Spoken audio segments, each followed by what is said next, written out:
Beleza, antes da gente entrar no tema da aula de hoje, só queria comentar um exercício, pelo menos, do contexto passado. Depois, claro, se alguém quiser comentar sobre o outro. Eu acabei não tendo muito tempo de fazer os outros exercícios, mas o primeiro, né, o da colônia de formigas, eu achei interessante porque ele é um exercício da maratona, não lembro de qual ano, e, e sem saber o LCA seria um problema difícil, um problema complicado de fazer. Mas tendo a teoria do LCA e entendendo como que o algoritmo funciona, pelo menos aquele da escalada binária, do binary lift, ele fica até simples de resolver e com uma solução até elegante. Então, né, a importância da gente, em certos algoritmos, não só usar como caixa preta também, mas entender como que eles funcionam. Né, basicamente, resumindo o problema, ele fala a questão aqui dos formigueiros e dos túneis, mas basicamente o que ele está dizendo é que a gente vai ter uma árvore, certo? E a gente tem as arestas dessa árvore, né, a relação dos nós. E para cada aresta, né, para cada túnel, como ele define, a gente tem um comprimento. Né? Na leitura, ele vai ler o pai de cada nó, se eu não me engano. Isso, o pai de cada nó. E o comprimento do túnel que liga esse formigueiro ao formigueiro pai. E depois a gente vai ter uma certa quantidade de carries, né, Q carries aqui, onde a gente vai ler dois nós, né, representando dois formigueiros, e a gente quer saber a distância entre eles, certo? Tendo é, em foco esse comprimento dos túneis que ligam os dois nós, certo? E claro, a gente quer fazer isso de forma eficiente. Bom, basicamente, a gente precisa partir do LCA, certo? De uma árvore, o menor caminho entre os dois nós é partindo de um nó, a gente subir até o menor ancestral comum entre eles e descendo até até o outro nó, certo? De forma intuitiva. Porém, né, se a gente pensar isso de forma ingênua, a gente não vai ter um algoritmo muito eficiente. A gente vai ter O de n para cada consulta. São muitas consultas, isso provavelmente vai estourar o tempo. Não cheguei a testar, mas provavelmente não vai passar nesse exercício, certo? Né, que seria a ideia do que a gente viu na semana passada, de ir subindo com os nós, somando o comprimento dos túneis, até que eles se encontrem no primeiro ancestral comum, certo? E aqui que entra em xeque, em foco, na verdade, a versatilidade da solução usando binary lift, né, escalada binária. Acredito que a outra técnica que a gente viu usando sparse table não daria para fazer esse problema, ou pelo menos seria mais complicado.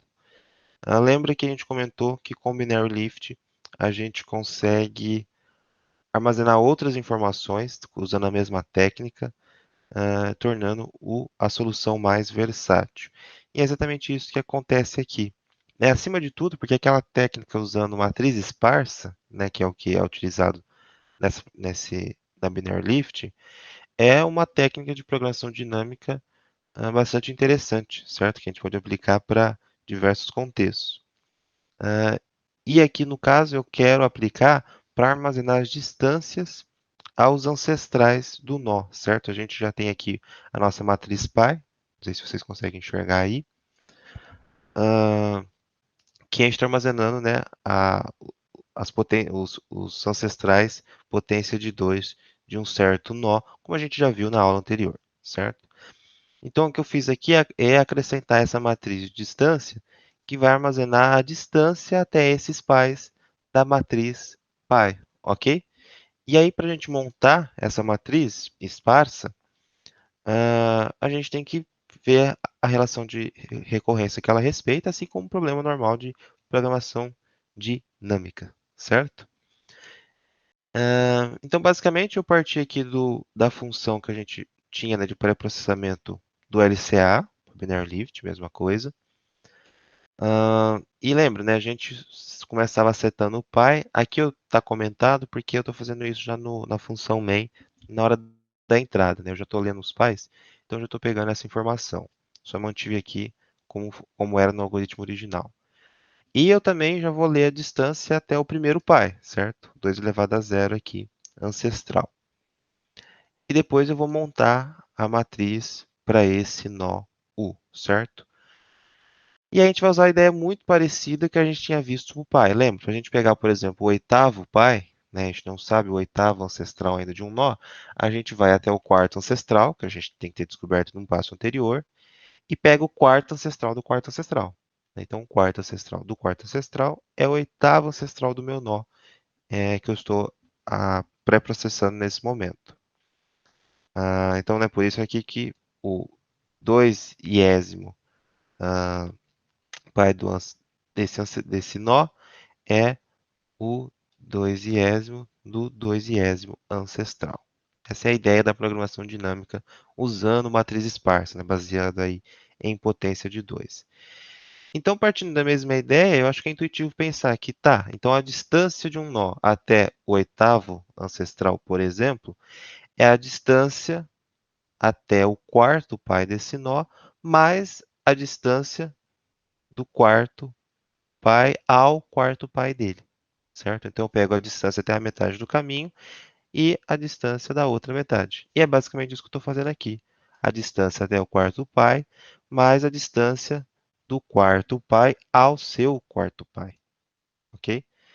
E aí, nessa relação de recorrência, a gente vai montar essa matriz esparsa com as distâncias. Veja, seria inviável, né? Isso que é interessante da matriz esparsa, a gente literalmente armazenar todas as distâncias, né, entre o nó e todos os seus ancestrais.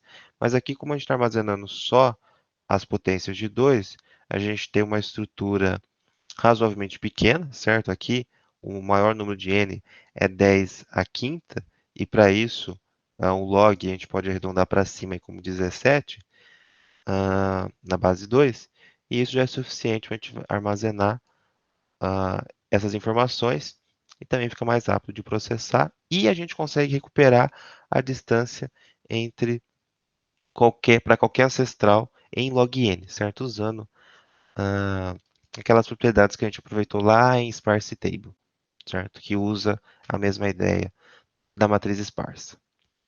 Beleza, então aqui a gente já montou, né? A gente já tinha a matriz pi, a gente já tinha visto como montar, a gente viu agora como monta essa matriz das distâncias. E aí na função LCA, o que a gente vai fazer, o que a gente quer retornar aqui, é a distância entre o nó U e V, certo? Então o que eu vou fazer eu vou criar duas variáveis, que é a distância de U e a distância de V até o ancestral, né? Essa é a ideia aqui. E aí, sempre que no processo eu subo com o nó, né, a gente lembra que a gente vai subindo com o nó, eu vou somar essa distância que ele está subindo, certo? Então, antes dele subir, eu somo a distância que ele vai estar percorrendo, para no final computar essa distância do total que ele levou para chegar até o ancestral comum. Então, aqui, antes de eu subir com o nó U, né, vou chamar de iésimo pai, né? Vocês entendem que é o 2 elevado a i, mas é só porque fica mais fácil. Então, para ele subir para o iésimo pai, antes eu vou somar a distância que ele vai percorrer para isso, né? Do nó U até esse iésimo pai. Esse aqui é naquele primeiro processo, onde a gente está querendo nivelar os dois nós, que estão com níveis diferentes. Se por acaso U já for igual a V, então, né, o V, no caso, seria ancestral de U, então eu já retorno a distância. Já cheguei onde eu queria, beleza. Caso não, aí a gente vai subindo com os dois nós. E aí, sempre que eu tiver que subir, eu somo a distância no U e somo a distância no V que ele precisa para isso. No final, lembra que o objetivo é encontrar o último nó que não é ancestral comum, certo? Então, o que me interessa é o primeiro pai deles. Então, eu vou retornar a soma das distâncias de U e V que eu já descobri, mas eu ainda preciso da distância de U até seu pai e a de V até seu pai, né? Porque eu parei em um nó antes. Eu ainda tenho que somar essas distâncias aqui para chegar no ancestral comum. E basicamente é isso. Então veja, com o LCA e entendendo um pouco melhor como que funciona, pelo menos essa solução com o Binary Lift, a gente chega na uma solução bastante elegante até para o problema. E poderia ter várias outras informações que a gente poderia armazenar usando essa técnica de programação dinâmica, certo? Eu acho que outro exercício, não lembro agora, a gente precisava ou da aresta mínima ou da aresta máxima, ou se não tinha esse exercício, ele poderia aparecer. Nem a gente poderia modificar isso aqui, fazendo aí, usando a função mínima ou máxima, aqui a gente está somando as distâncias.